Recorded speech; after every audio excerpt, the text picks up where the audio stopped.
Kula diminta panitia untuk bikin judul. Terus judul kula adalah keistimewaan mukjizat Al-Qur'an. Kersane akurat nih kula beto kerpean. Jadi otoritatif. Karena kalau dalam pendapat ulama, kalau seorang mubalek atau seorang ulama atau siapa saja kok ngomong tanpa teks itu dia tersangka sebagai musyarek. Musyarek itu menandingi syariatnya Rasulullah SAW.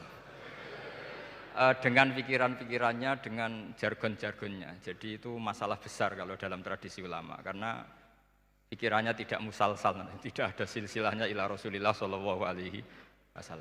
Makanya saya meskipun banyak orang percaya ngaji di mana-mana itu bawa kitab. Satu ya tadi niat ngerpek tadi supaya saya dulu masih ingat zaman di sarang itu kalau tes itu banyak yang bawa kitab. Ketika ditanya, ini namanya ngerpek? Enggak Pak, mutolaah itu tanpa batas. Jadi mutolaah itu kapan saja. Yang agak kriminal itu kasus ujian nasional. Itu ada seorang guru SD, ini kisah nyata, ingin membocorkan ujian apa? Nasional, itu kan jelas kriminal itu. Si guru SD tadi berdalih gini, wong ujiannya mungkar nakir saja dibocorkan, apalagi ini ujian negara. Karena semua kiai itu kan mengajari kita marrobuka waman nabi, itu kan mengecewakan mungkar nakir, artinya kan membocorkan ujian.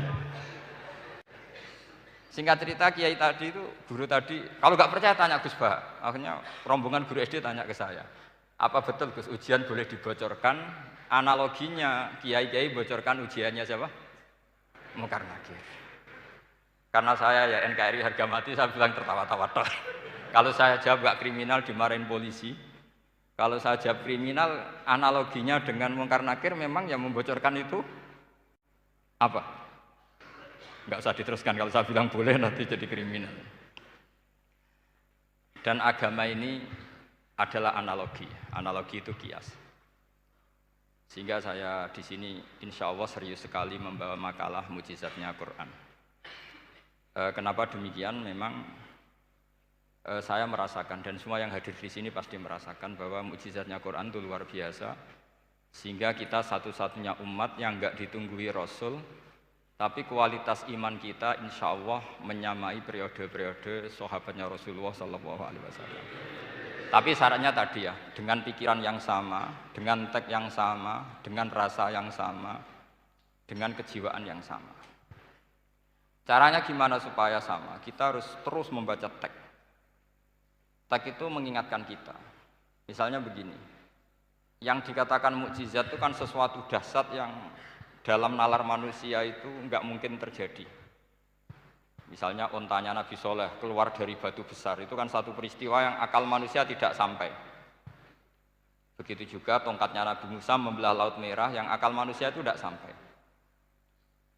Tapi pikiran itu menurut mazhab kita yang waras ini, saya ulang lagi, kita yang waras itu pikiran kriminal, itu salah. Saya ulang lagi ya, kita semua kan umatnya Rasulullah SAW. Semoga benar-benar umatnya Nabi, bukan Islam yang kumat. Karena orang Islam itu pilihannya hanya dua, kalau nggak bersatu umat Islam ya Islam yang kumat. Kumat itu agak gitu, namanya kumat dalam bahasa Jawa. Begini, saya ulang lagi ya. Yang dikatakan mukjizat itu amrun khariqun lil adat, sesuatu yang luar biasa. Kemudian dalam tanda kutip yang manusia itu tidak mampu, sehingga itu dikatakan mukjizat. Seperti tongkatnya Nabi Musa dan untanya Nabi Nuh yang keluar dari batu besar. Kalau kalian ingin jadi wali, pikiran seperti itu tidak akan jadi wali. Gagal itu di KPU gagal. Jadi nggak usah sampai MK, di KPU sudah gagal. Kenapa demikian? Pertanyaannya begini. Memangnya sesuatu yang wajar kita lihat keseharian itu dalam kemampuan manusia? Saya ulang lagi, memangnya sesuatu yang biasa saja, yang normal saja itu dalam kemampuan manusia? Enggak juga kan? Manusia bisa enggak bikin unta? Yang wajar saja, yang lewat indukan, bisa enggak? Enggak kan? Manusia bisa bikin laut enggak? Enggak kan?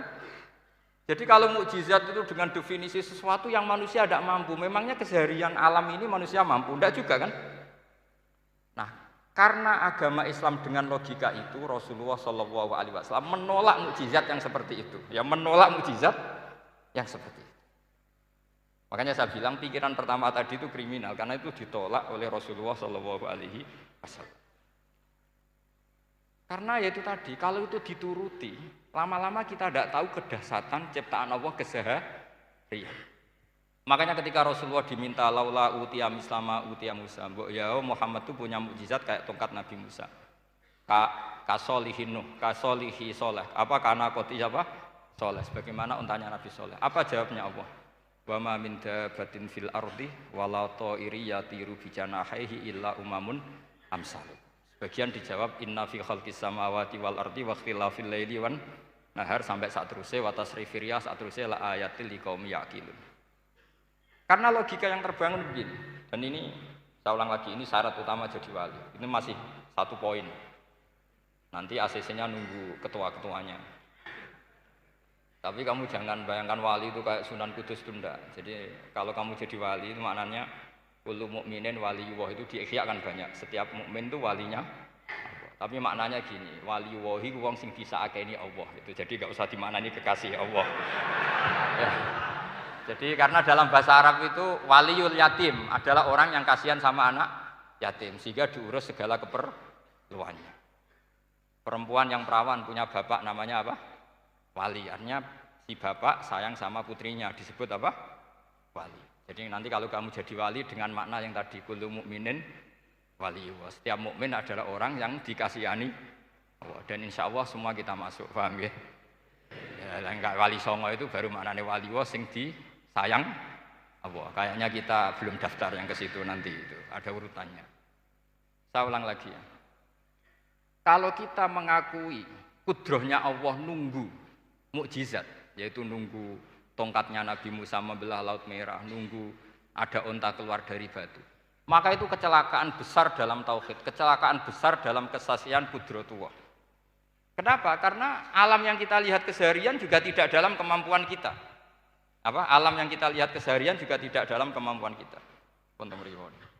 Misalnya begini, kalau kamu melihat nyamuk, itu pertama Quran turun tentang nyamuk, itu orang munafik komentar, wah Tuhannya Muhammad kurangan stok, sampai contoh saja hanya seekor nyamuk. Tapi apa kata Allah? Inna Allaha la yastahi ayyadriba masalam ma ba'udatan fama fawqa. Nyamuk itu bukan sekedar kecilnya. Tidak usah kamu bikin nyamuk yang ada nyawanya, itu terlalu sulit. Sampean semua tak suruh bikin patungnya nyamuk. Gampang mana bikin patung nyamuk sama gajah? Tidak usah dikasih nyawa. Terus cari tatahnya itu dari mana? Orang Jepara pun tidak akan bisa. Belum nanti bentuk alat kelaminnya. Belum nanti uratnya alat kelamin. Belum nanti punya jantung, jantung punya urat. Jantungnya nyamuk juga punya kuman. Kumannya juga punya organ tubuh. Organ tubuhnya punya urat. Apa itu tidak lebih dahsyat ketimbang tontonan mukjizat yang diperagakan para nabi-nabi sebelum Rasulullah Shallallahu Alaihi Wasallam? Maka sebetulnya ketika Quran saya katakan mukjizat ila yaumil qiyamah adalah pertunjukan Allah bikin nyamuk. Innallaha la yastahi ayyadriba mathalam ma ba'ud. Itu bagi orang alim percontohan nyamuk itu lebih dahsyat ketimbang percontohan mukjizat Nabi Musa membelah Laut Merah. Juga lebih dahsyat ketimbang pertunjukan Nabi Soleh ketika mengeluarkan unta dari apa? Batu. Dong, jelas nih. Maka umat Rasulullah terutama ulamanya harus ngomong seperti ini terus. Dengan cerita seperti ini maka Quran jauh lebih dahsyat. Makanya mukjizatnya Quran tanpa apa batas. Jelas ya? Makanya kita harus bertobat secara masif. Mengatakan kedahsyatan adalah nunggu sesuatu yang khariqun lil adat. Bahwa yang kita lihat keseharian adalah semua di luar kemampuan kita. Lah kita ini kan keliru, yaitu tadi, wah unta keluar dari apa? Batu. Laut Merah terbelah, ini dahsyat manusia tidak akan mampu. Memangnya manusia pernah mampu bikin laut? Memangnya manusia pernah mampu bikin nyamuk? Memangnya manusia pernah mampu bikin telur ayam? Karena keseharian seakan-akan ini tidak ayatnya Allah Ta'ala. Itu kebodohan. Makanya tidak mungkin jadi wali. Yang jenis seperti ini ya kan jadi wali. Sama tenang saja, nanti saya paling nggak sampai 1 jam karena saya tidak biasa ngaji umum. Saya mau itu karena menghormati mbah saya, karena buyut saya itu orang Damaran, namanya Mbak Hafsah. Hafsah binti Maksum bin Soleh bin Asnawi Sepuh. Jadi saya ini ya turunan asli orang Kudus. Jadi saya datang tidak dalam rangka hormat jenengan, hormat mbah saya sendiri sebetulnya. Jadi jenengan tidak punya hak adami sama saya, karena saya datang tuh hormat mbah saya. Tapi saya ingin melatih iman yang benar. Saya ulang lagi, saya ingin melatih iman yang benar, karena ini penting. Sehingga Allah cara menjelaskan iman itu aja inna fi khalqis samawati wal ardi. Kamu lihat saja langit dan bumi. Seterusnya sampai waqtil laili wan nahar, sampai wal fulkil lati tajri fil bahri, terus sampai wa tasrifir riyah. Ini semua tontonan yang kita lihat semuanya di luar kemampuan kita. Itu tadi contoh paling gampang nyamuk, kayak apa? Apapun profesornya seseorang, apa bisa bikin nyamuk? Tidak usah yang bernyawa, patungnya saja. Coba nyamuk itu punya organ tubuh enggak? Punya. Organnya ada kumannya enggak? Ada. Alat kelaminnya ada bolongannya enggak kira-kira? Ada. Kayak apa sulitnya? Jadi andaikan saya ke umatnya Nabi Musa terus bengkai lah sama Nabi Musa. Ini gue, Nabi Musa keren, punya tongkat. Saya akan bilang Rasulullah lebih keren karena punya Quran. Anda di sini makna kenapa mukjizatnya Quran dikatakan afdolul mukjizat. Mukjizat paling keren, paling hebat. Karena menjadikan manusia punya nalar yang lebih objektif. Artinya lebih objektif, kenapa kita hanya kagum dengan sesuatu yang dasar? Dengan alasan kita tidak mampu. Memangnya dengan hal-hal yang keseharian kita mampu? Tidak juga kan? Jelas ya? Mohon bener nih ya? Mohon bener di mana ini? Mohon gini malam selai didandani bareng-bareng. Mohon bener ya? Sehingga iman di era Rasulullah SAW itu gak lagi butuh sesuatu yang khariqun lil. Kedua pertimbangannya Rasulullah Muhammad SAW, mukjizat yang khariqun lil adat itu resikonya lebih tinggi untuk tidak abadi. Nanti saya bacakan takbirnya. Misalnya tongkatnya Nabi Musa itu hanya disaksikan oleh orang yang di era itu. Itu pun yang kebetulan menyaksikan. Saya ulang lagi ya. Resiko mukjizat mahsusah istilahnya, mukjizat yang bisa dilihat dengan indera, itu resikonya hanya dilihat orang yang di saat itu menyaksikan. Gimana? Ini prosedur. Gaul nih. Nggih peci, mboten. Terus gimana? Oke. Saya teruskan lagi ya. Niki mon normal nih. Mboten kebanteran nih. Mboten kebanteran nih. Saya ulang lagi ya. Jadi yang dikatakan mukjizat itu seringnya kan dikasih definisi satu pertunjukan yang di luar kemampuan manusia. Sehingga tongkat Nabi Musa membelah laut merah disebut apa? Mukjizat. Ontanya Nabi Soleh keluar dari batu disebut apa? Terus lucunya disebut alasannya karena manusia tidak mampu. Memangnya manusia mampu bikin onta normal yang lewat indukan? Mampu enggak? Enggak. Artinya umatnya Rasulullah lebih sering melihat kekuatan Allah Subhanahu wa ta'ala kulla waqtin wa hinin, setiap saat. Karena cara berpikir sudah dibenahi Al-Qur'anul Karim. Paham ya? Maka untuk jadi wali umatnya Nabi itu lebih mungkin karena melihat kedahsyatan Allah setiap saat. Tidak usah nunggu sesuatu yang super kayak apa? Kan filakil bahri, sebagaimana laut terbelah oleh tongkatnya Nabi siapa? Musa. Terus ketiga, kalau logika mukjizat gini itu terus menerus seperti yang dialami Nabi Musa, resikonya adalah umat selalu menuntut hal yang aneh-aneh dan melupakan hal yang pokok. Itu lebih bahaya lagi. Misalnya begini contoh gampang.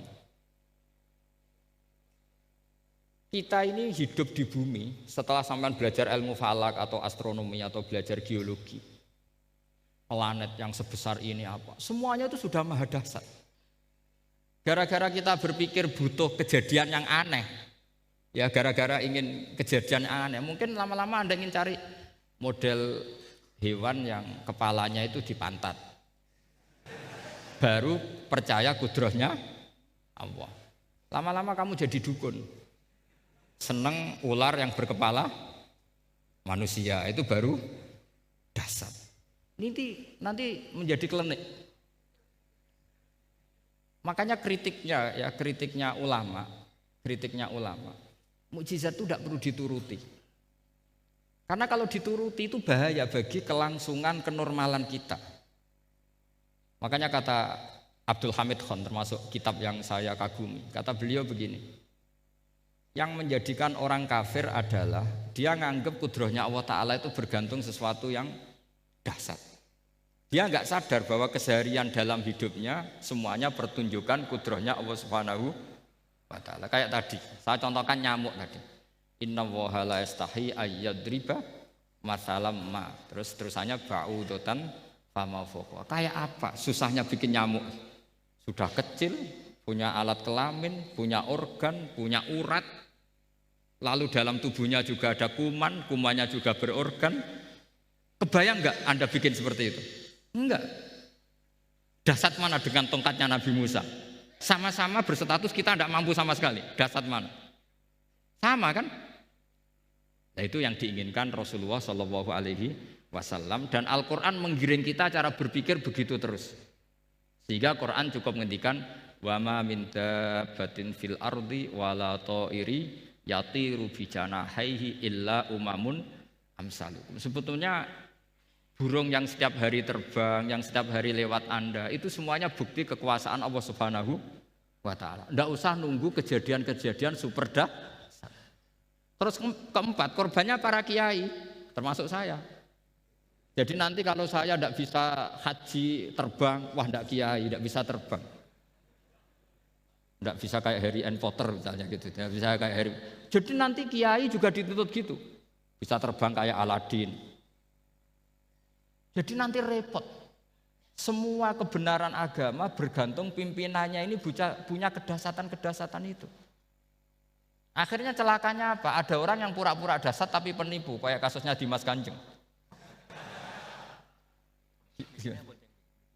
Oh nggih. Mboten apa-apa, sing penting ini lancar mon. Nggih.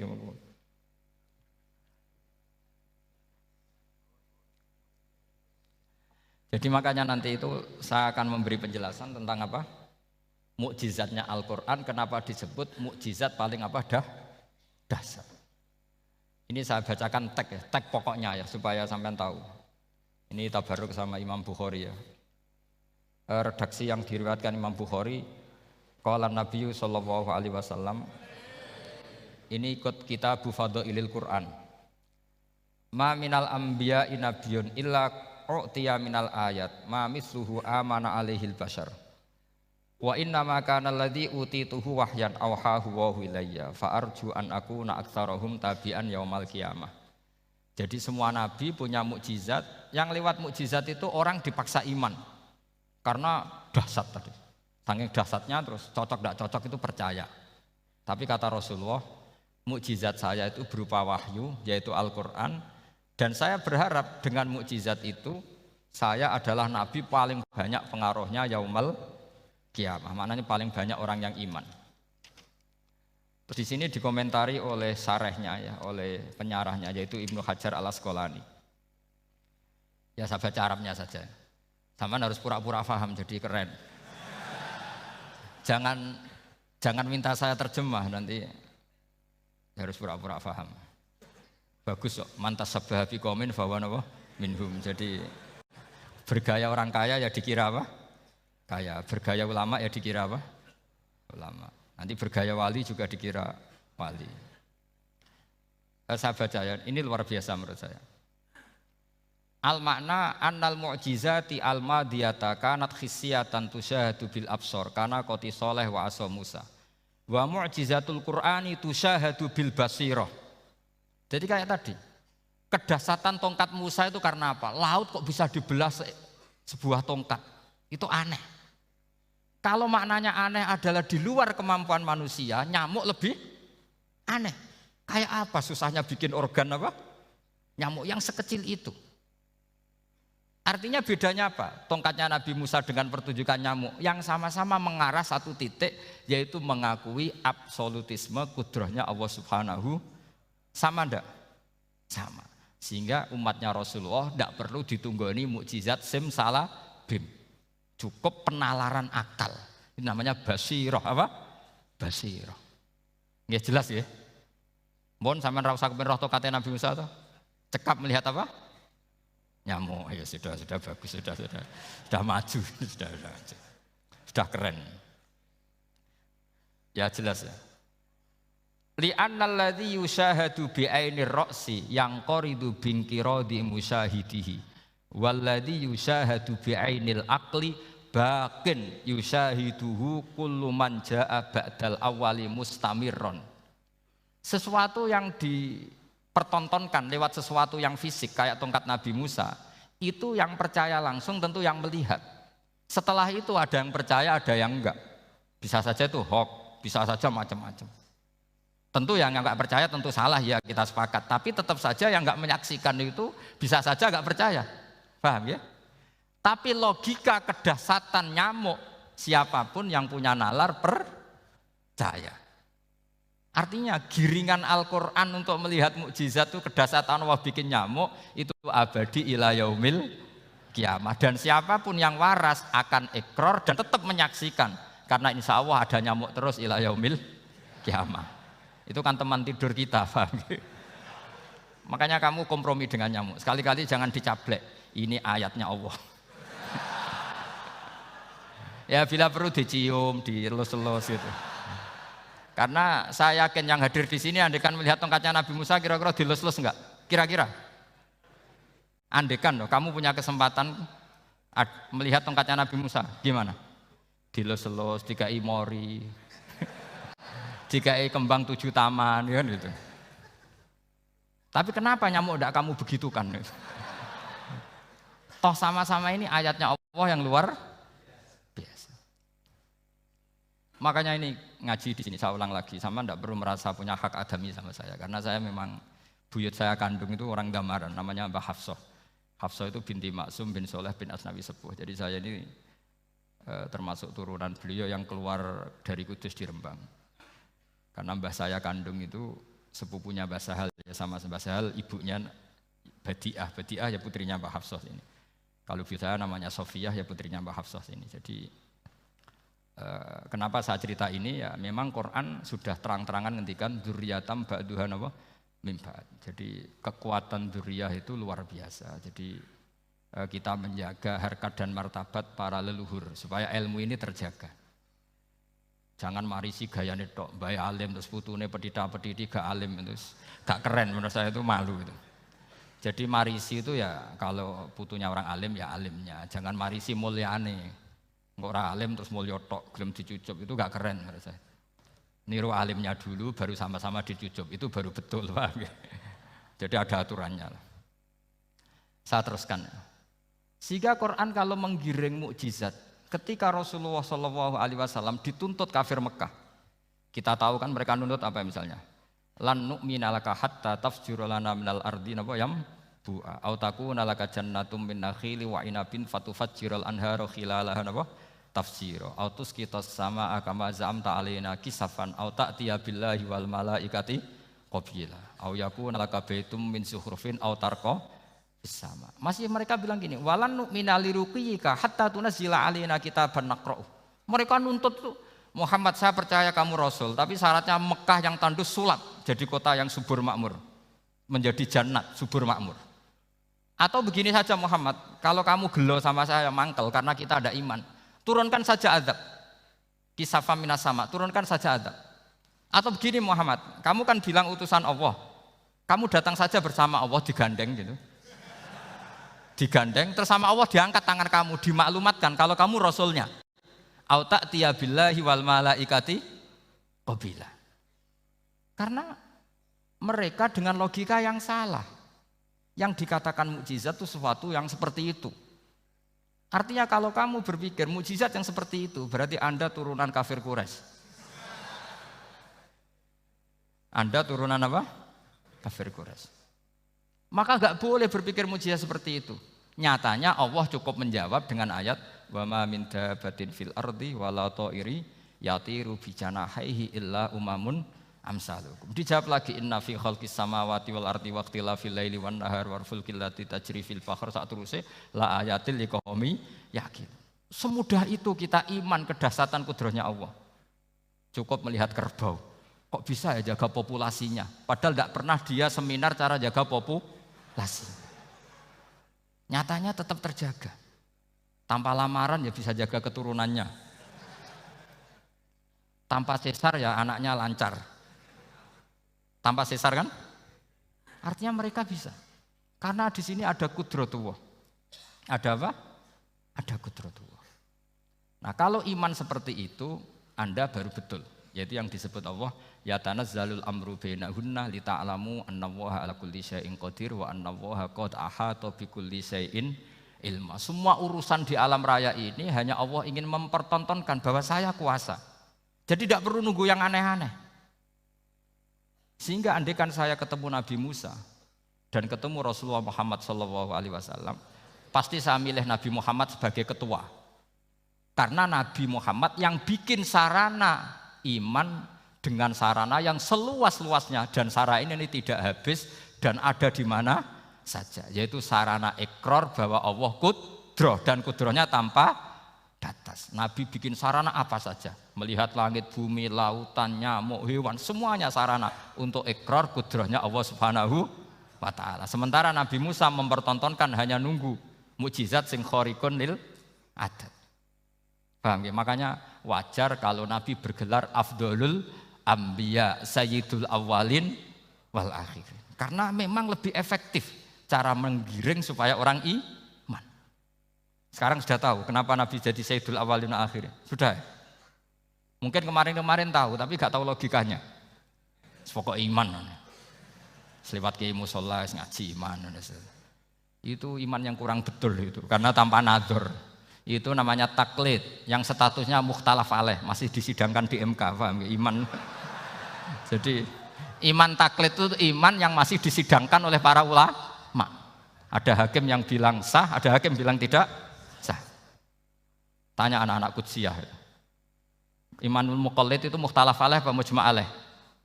Mukhtalaf alaih. Kalau imanu ahli nadzar mujma' alaih. Insyaallah barokahnya ngaji ini semuanya min ahli nadzar, apa? Min ahlin, jangan amin sudah jadi, ini sudah jadi ini. Kalau amin kan masih berdoa, bisa makbul, bisa ndak. Nggak boleh iman kok. Ayo iman kepada Allah dan Rasul, amin, ndak boleh. Sesuatu yang pasti ndak boleh diamini, itu kan jadi kacau nanti. Harus bilang apa? Sami'na wa ta'na. Nanti lama-lama kamu disuruh Allah, ayo sholat, amin. Ndak boleh. Jadi amin itu ada itu, ada aturannya. Tapi bukan berarti saya nyalahkan jenengan, enggak. Ya memang salah gitu. Jadi ya usah saya memang statusnya salah. Ya saya ulang lagi ya. Berarti Rasulullah adalah Rasul yang sukses membuat sarana orang kembali ke Allah, mengakui kudrohnya Allah dengan sarana apa saja. Melihat rumput, melihat hewan, dan hewan itu ya apa saja. Gabah itu apa saja. Hewan yang melata di bumi apa saja, semua bukti kudrohnya Allah. Bahkan Rasulullah sukses membiarkan umatnya enggak ditunggui beliau tetap iman. Mergo ditunggui konsep sing super ngene kok Al-Qur'anul Karim. Jelas ya? Tapi caranya memahami ya seperti yang saya terangkan ini. Ya saya baca lagi ya yang jadi annal mu'jizati, pakai jama' mu'annas salim, annal mu'jizati al-madiyata, mukjizat-mukjizat yang sudah kelewat itu kanat khisiatan, bersifat fisik. Tusyahadu bil absor, hanya bisa dilihat dengan mata kepala. Karena qoti soleh wa asa Musa. Wa mu'jizatul Qur'ani tusyahadu bil basirah. Sementara mukjizatnya Quran disaksikan dengan mata hati, dan setiap orang punya mata hati. Fayakunu man yattabi'uhu li ajliha aksar. Li annal ladzi yusyahadu bi ainir ra'si yang qaridu bin qiradi musyahidihi. Walladzi yusyahadu bi ainil aqli baqin yusyahiduhu kullu man jaa ba'dal awal mustamirron. Sesuatu yang dilihat dengan mata kepala, setelah para saksi ini meninggal, maka setelahnya mencari-cari, bisa percaya bisa enggak. Tapi mukjizat yang disaksikan mata hati, siapapun percaya dan sampai ila yaumil kiamah. Dan tentu Quran lebih unggul dalam hal ini. Dan insya Allah kita semua adalah ahli Quran. Yaitu harus punya kesimpulan falamma tabayyana lahu qala a'lamu annallaha ala kulli syai'in qadir. Sebagian ayat wa li ta'lamu annallaha ala kulli syai'in qadir wa annallaha qad ahata bi kulli syai'in ilma. Itu kenapa mukjizat Al-Qur'an dasar. Itu yang gampang-gampang ya, melihat nyamuk, unta, kerbau itu yang gampang. Anda tak naikkan kelas sedikit menjadi agak ilmiah. Misalnya begini, kamu ahli falak. Misalnya kamu ahli falak. Misalnya kayak Batu Rehan ya. Itu pasti tahu kalau matahari dan rembulan dibikin Allah itu asyamsu wal qamaru bi husban. Bahwa matahari dan rembulan dibikin ini untuk hisab. Walladzi ja'ala syamsa diya'a wal qamara nuran wa qaddarahu manazila li ta'lamu 'adadas sinina wal hisab. Sehingga ketika ternyata betul Samsiyah bisa dihitung menjadi tahun Samsiyah yang oleh bahasa milenial disebut Masihiyah. Sayyidina Umar agak tersinggung. Sebetulnya yang namanya hisab itu tidak ada hubungannya dengan Masehi dan Hijriyah, itu enggak ada. Semua berdasar matahari atau apa? Rembulan. Lah sialnya yang Samsiyah ini oleh bahasa internasional disebut apa? Masihiyah. Makanya Sayyidina Umar marah terus bilang ya sudah kalau gitu Qamariyah bikin apa? Hijriyah. Jadi itu sebenarnya nama politik. Sebetulnya kalau objektif yang jadi ukuran ya Samsiyah sama Qamariyah. Berhubung ini sudah diambil tetangga, partai sebelah, akhirnya ya kira-kira gitu. Jadi kira-kira seperti itu. Akhirnya kita namanya apa? Hijriyah. Apa Samsiyah sama apa? Hijriyah. Sebetulnya yang asli ya Samsiyah, Qamariyah. Tapi nggak apa-apa lah. Dunia itu mesti ada politiknya. Lah yang repot orang-orang fanatik hukum pakai bahasa nasional, itu repot. Jadi misalnya kematian Yesus Kristus, itu mesti Batu Rehan kan nggak percaya. Akhirnya ditambahi kematian Sibeh. Karena kalau bilang iya kan percaya. Makanya ditambahi apa? Sibeh. Karena menurut orang Islam berkeyakinan Nabi Isa itu nggak terbunuh, maka ditambahi apa? Sibeh. Saya dulu pernah usul, karena beliau itu kalau manggil bahasa itu bude, jadi saya pernah sowan usul. Mbok ditulis gini saja, Mbah. Kematian Yesus dalam kurung katanya. Tapi mungkin terlalu vulgar ya, jadi akhirnya dibikin apa? Sibeh. Di kalender Kudus kan apa? Sibeh ya, ditambahi Sibeh. Ya nggak apa-apa lah, yang penting keyakinannya masih benar gitu. Jadi masih benar. Kalau usulan saya terlalu ekstrim, masa dikasih apa? Katanya. Ya karena memang begitu kan, kita berkeyakinan Nabi Isa itu nggak terbunuh. Wa ma qataluhu wa ma sholabuhu walakin syubbihalahu. Jadi ini saya teruskan, ini paling masih seperempat jam ini. Kalau kelamaan sampai dolim itu ganggu kiai lama-lama. Gitu. Saya tadi sudah bilang sama panitia, orang Indonesia itu nggak sopan. Kalau suka kiai itu didatangkan, itu agak masalah sebetulnya. Dalam etika itu masalah. Kalau seneng kiai ya sowan ngaji, jangan sowan di dalam, itu ganggu ya, sowan ngaji saja. Dulu Imam Malik itu anaknya raja itu, Imam Malik itu seangkatan dengan Harun Ar-Rasyid.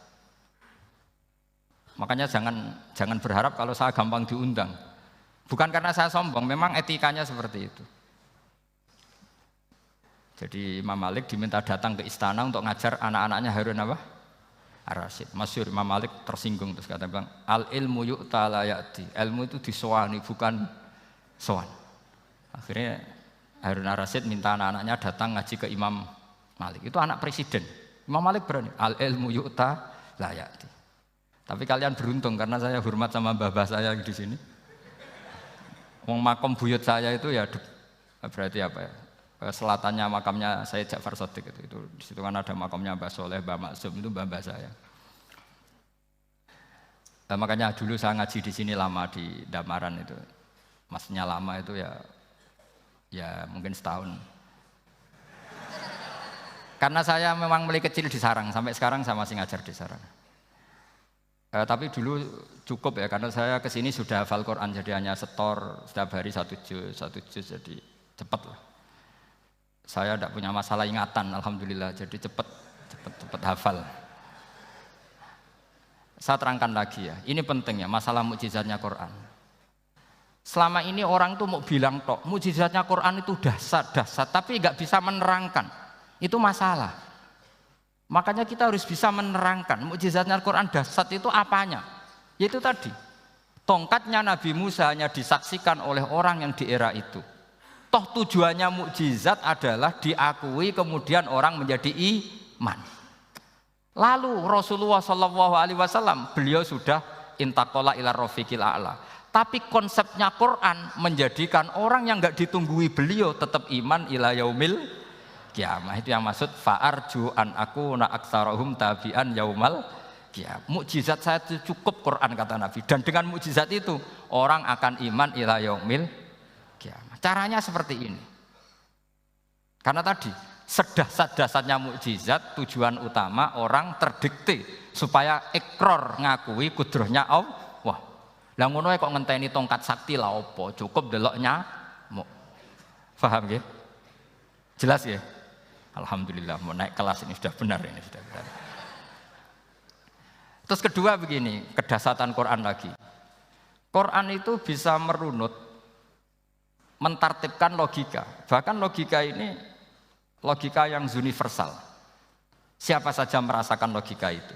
Misalnya begini. Dulu orang kafir itu punya Tuhan banyak. Tentu yang dipertuhankan ya mana? Yang dipertuhankan itu banyak. Karena pikiran mereka urusan banyak, problem banyak, ya Tuhannya harus banyak. Ada BPKB 3D kan, istri cerewet, macam-macam lah. Itu kan problemnya banyak, maka Tuhannya harus banyak. Karena Tuhan itu maknanya penyelesai masalah. Sehingga kalau masalahnya banyak, Tuhan harus banyak. Ketika Rasulullah membawa konsep satu Tuhan, mereka janggal. Makanya mereka bilang, aja'alal alihata ilaha wahida inna hadza lasyai'un ujab. Masa Tuhan satu? Ini aneh, nggak bisa. Tuhan harus banyak, karena masalah kita banyak. Itu terpatri, di otak mereka terpatri. Lalu Nabi dengan santai diajari Allah menerangkan. Andaikan kalian punya majikan banyak dan perintahnya beda-beda, kamu suka enggak? Ya enggak suka, Mat, enggak enak. Punya majikan banyak itu udah enak. Milih mana majikan banyak sama satu? Satu aja, Mat. Tuhan kamu adalah majikan kamu. Kalau banyak kamu bingung. Ya, Mat, satu aja, Mat. Itu segampang itu. Jadi menggiring, Tuhan itu kan bos kita, tuan kita.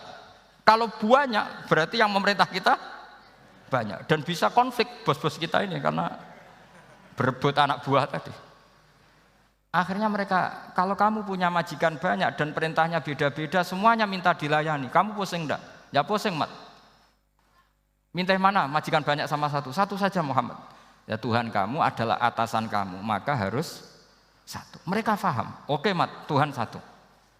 Itu yang dimaksud dorobawaw matalar rojulan fihi syuraka umutasyakisuna wa rojulan salamal lirojul hal yastawiyani masalah. Langsung alhamdulillah. Karena mereka yang paling bodoh pun paham dengan logika itu, paham. Kalau Tuhan banyak, perintahnya banyak, kita repot. Maka Allah bikin satu masalan, yaitu rojulan fihi syuraka umutasyakisuna wa rojulan salamal lirojul. Satu lelaki, satu bos, satu perintah. Kayak apa mudahnya Allah. Kemudian mereka tetap menuhankan Lata, Hubal, dan Uzza. Karena mereka dipertuhankan. Sebenarnya enggak pernah Tuhan, tapi dipertuhankan. Allah memberi contoh itu sederhana sekali. Wa daraballahu mathalar rajulaini ahaduhuma abkam la yaqdiru ala syai'in wa huwa kallun ala maulah aina ma yuwajjihu la ya'ti bi khair hal yastawi huwa may ya'muru bil adl. Kata Rasulullah, Lata itu menurut kamu apa? Ya Tuhan kami. Muhammad, Hubal ya Tuhan kami, Uzzah ya Tuhan kami. Lalu kalau mereka kotor ya saya mandikan. Kalau hidungnya coplok ya saya tata. Terus kata Rasulullah begini, kamu mau enggak punya budak atau pembantu yang buta, tuli, bisu?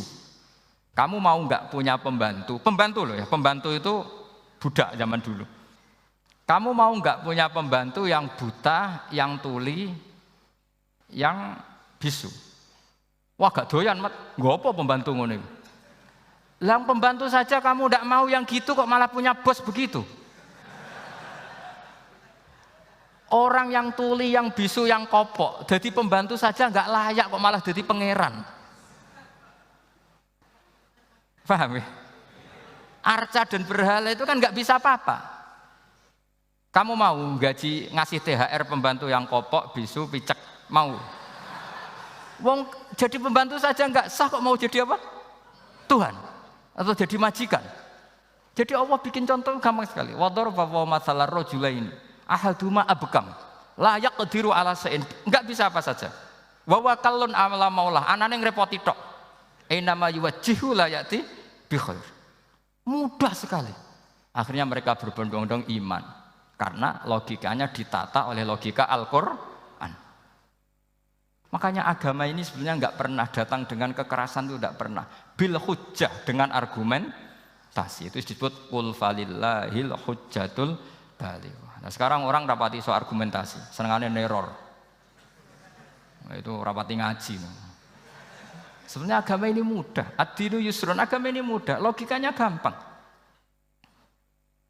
Untuk tidak menuhankan Yesus atau Isa, Quran juga datang dengan penjelasan yang enggak jelimet, yang gampang saja.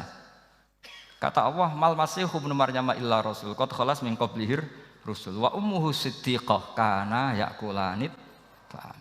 Kok arani pangeran piye? Nek mangan ya lesu. Kamu kebayang enggak misalnya punya Tuhan terus mbok gratisi pas marung. Terus kamu bangga, alhamdulillah tadi habis ngratisi Tuhan. Tadi kelihatannya kelaparan, tak gratisi, senangnya bukan main. Kamu mau punya Tuhan yang seperti itu? Mau? Enggak mau kan?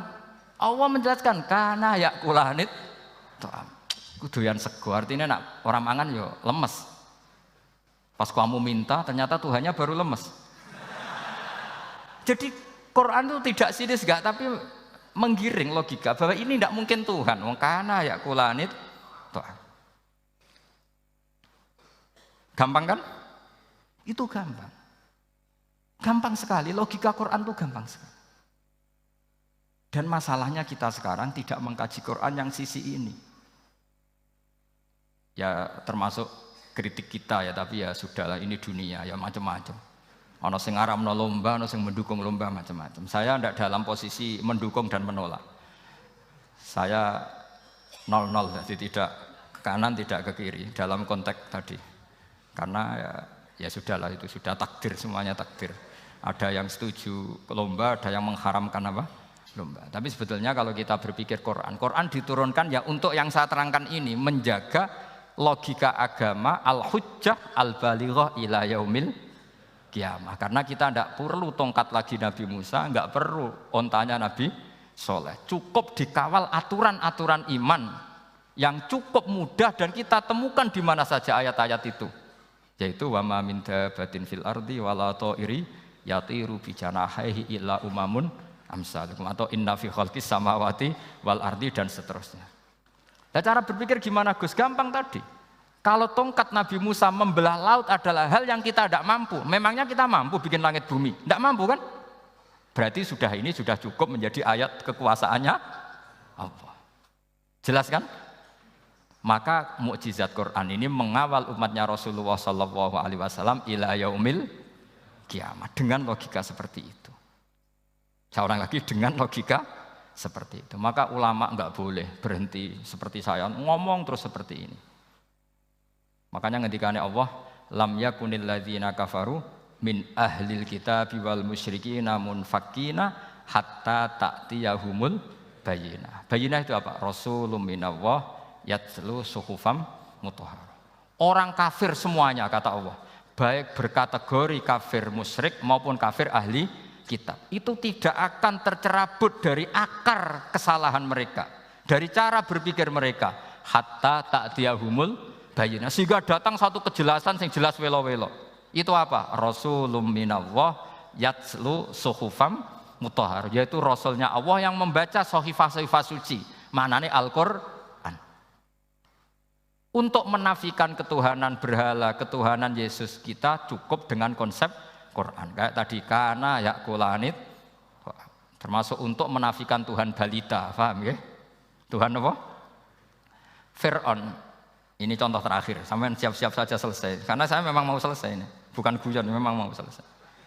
Karena menurut saya mukjizatnya Quran itu jelas. Jadi diterangkan seperempat jam ya jelas, 10 menit ya jelas. Kalau kamu butuh lama, berarti kamu menyaksikan kejelasan Al-Quran. Dan itu kriminal besar. Itu. Kalau nggak boleh dibahasakan murtad besar ya kriminal apa besar.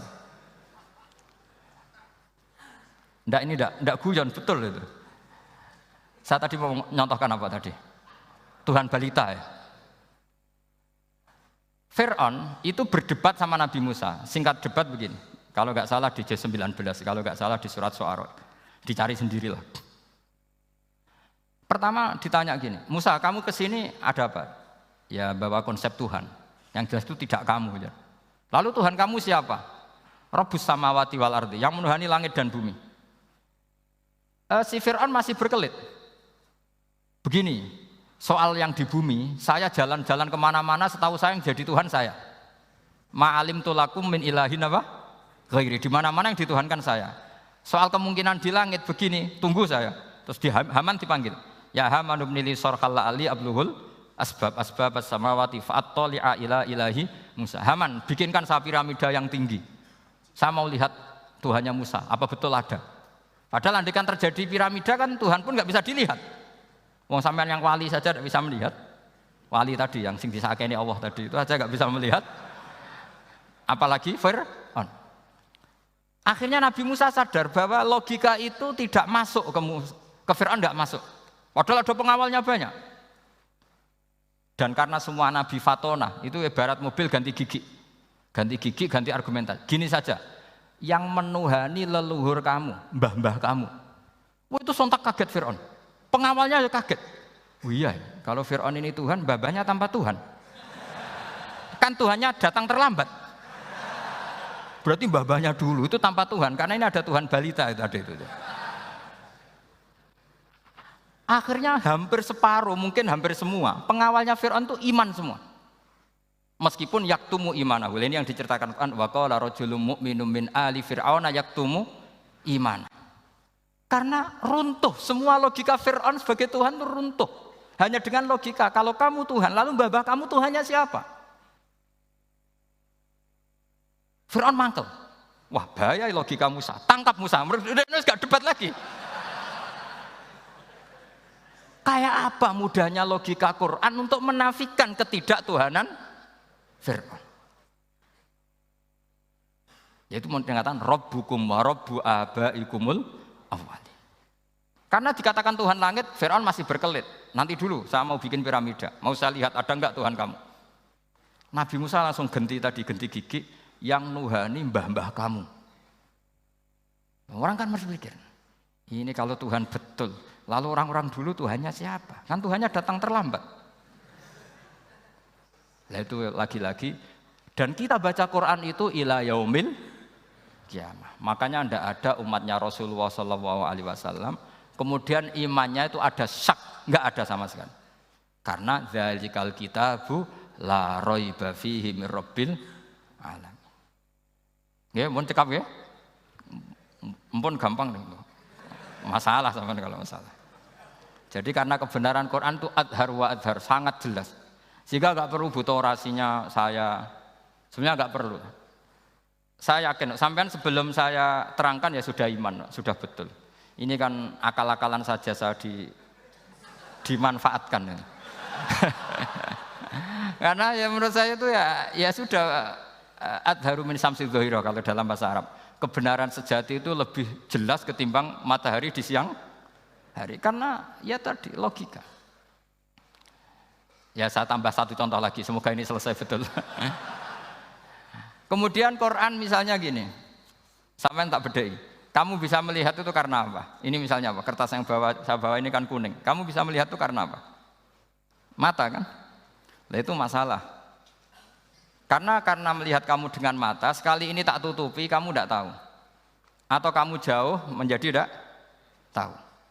Karena mata bisa terhalangi oleh jauh atau tertutupi. Beda dengan Allah. Allah itu kalau merumuskan tahu itu bukan karena melihat, karena menciptakan. Makanya Allah bilang ala ya'lamu man khalaqa. Apakah tidak tahu orang yang membuat? Misalnya ini, kertas ini kuning. Sama saya tak tutup begini. Kemudian kitab ini tak tinggal, saya datang ke Jakarta. Saya tetap tahu enggak kalau dalam ini ada kertas kuning? Tahu, karena saya yang menciptakan. Paham ya?